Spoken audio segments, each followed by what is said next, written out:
जय भोले की हर हर महादेव, बम बम भोले। आज मैं आपको कर्मों के फल की एक बड़ी अच्छी कहानी सुना रही हूँ। यह कहानी अंत तक देखना। यह कहानी देखने के बाद आपको और हमें जीना आ जाएगा।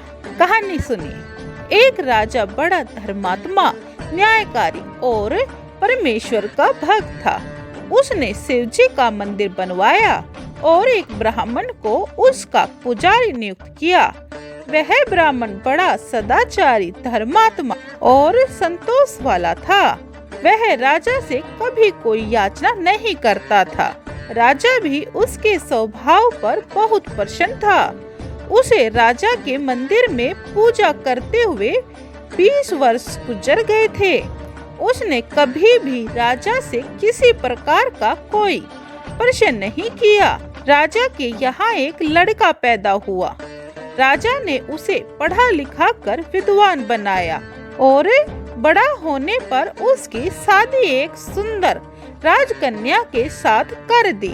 शादी करके जिस दिन राजकन्या को अपने राजमहल में लाया, उस रात्रि में राजकुमारी को नींद न आई। वह इधर उधर घूमने लगी। जब अपने पति के पलंग के पास आई तो क्या देखती है कि हीरे ज्वारात जड़ित मूठे वाली एक तलवार पड़ी है। जब उस राजकन्या ने वह तलवार देखने के लिए म्यान में से बाहर निकाली, तब बिजली के समान प्रकाश वाली तलवार देखकर वह डर गई और डर के मारे उसके हाथ से तलवार गिर पड़ी और राजकुमार की गर्दन पर जा लगी। राजकुमार का सिर कट गया और वह मर गया। राजकन्या पति के मरने पर बहुत शोक करने लगी।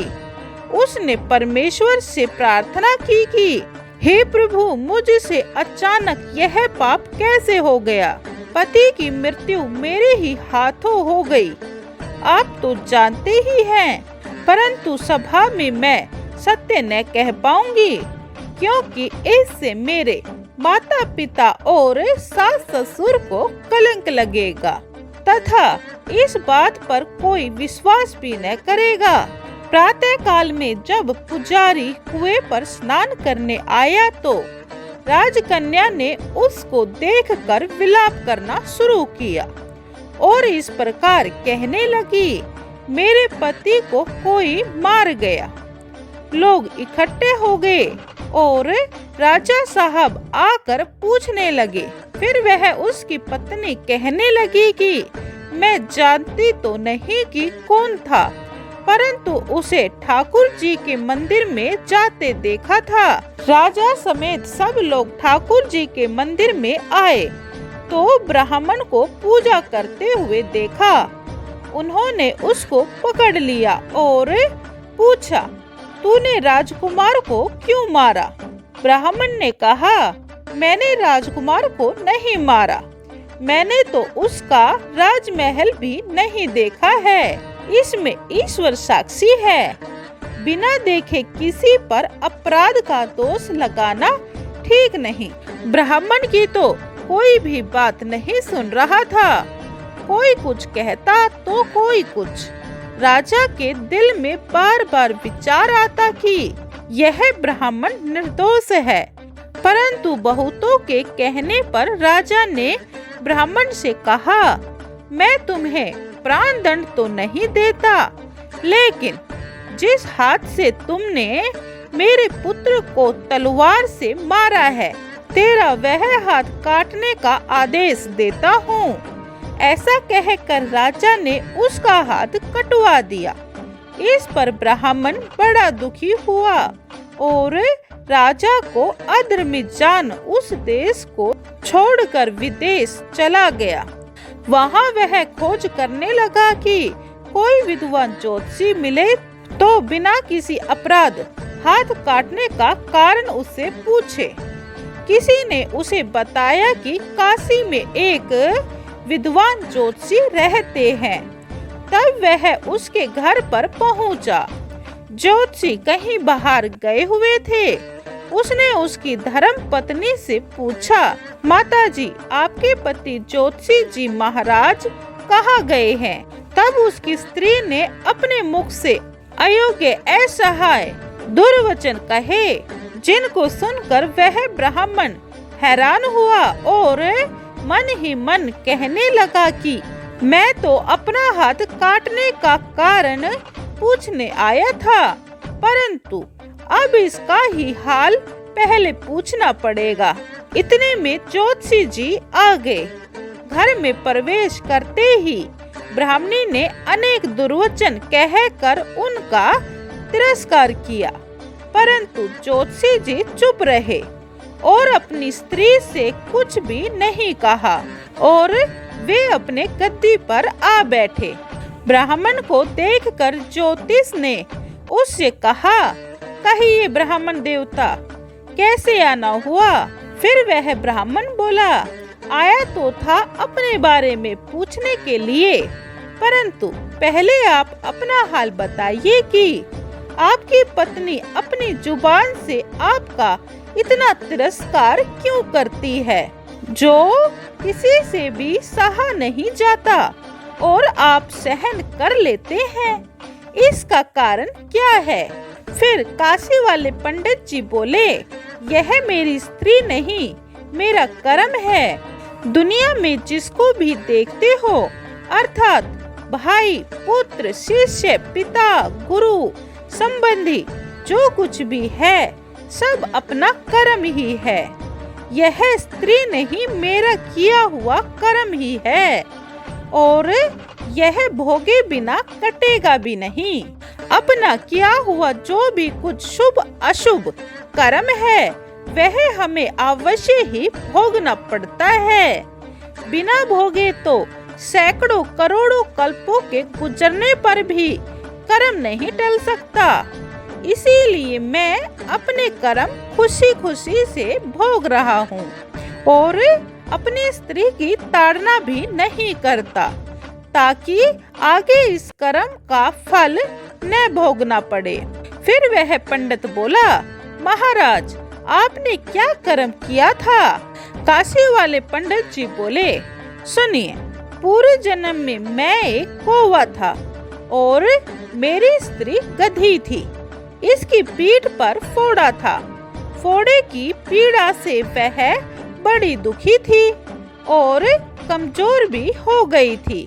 फोड़े में कीड़े पड़ गए, जिन्हें खाने के लिए मैं इसके फोड़े में चोंच मारकर खा लेता।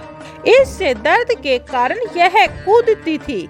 आखिरी में यह परेशान होकर गांव से 10-12 मील दूर जंगल में चली गई। वहां भी इसे देखते ही मैंने इसकी पीठ पर जोर से चोंच मारी, तो मेरी चोंच इसकी हड्डी में चुभ गई। इस पर इसने अनेक प्रयास किए, फिर भी चोंच न छूटी। मैंने भी चोंच निकालने का बड़ा प्रयत्न किया, मगर चोंच न निकली। वह सोचने लगी कि पानी के बह से ही यह दुष्ट मुझे छोड़ेगा। ऐसा सोचकर यह गंगा जी में प्रवेश कर गई, परंतु वहां भी मैं अपनी चोंच निकाल न पाया। आखिर में यह बड़े प्रवाह में प्रवेश कर गई। गंगा का प्रवाह इतनी तेज होने के कारण हम दोनों बह गए और बीच में ही मर गए। तब गंगा जी के प्रभाव से यह तो ब्राह्मणी बनी और मैं बड़ा भारी ज्योतिषी बना। अब वही मेरी स्त्री हुई, जो कुछ दिनों से अपने मुख से गालियां निकालकर मुझे दुख देती है। लेकिन मैंने चोंच इसको दर्द पहुंचाने के लिए नहीं मारी थी। चाहे जाने अनजाने में मुझसे पाप हुआ, लेकिन वो तो मुझे भोगना ही पड़ेगा। अतः जब मेरा पाप खत्म हो जाएगा तो इसकी समझ भी ठीक होगी और मैं भी अपने पूर्व कर्मों का फल समझकर सहन कर रहा हूँ। लेकिन मैं इसमें इसका दोष नहीं मानता, क्योंकि यह मेरे किए हुए कर्मों का ही फल है। इसीलिए मैं शांत रहता हूँ और प्रतीक्षा में हूँ कि कभी तो इसका स्वभाव अच्छा होगा। अब आप अपना प्रश्न पूछो। ब्राह्मण ने अपना सब समाचार सुनाया और पूछा, अधर्मी पापी राजा ने मुझ निरपराध का हाथ क्यों कटवाया?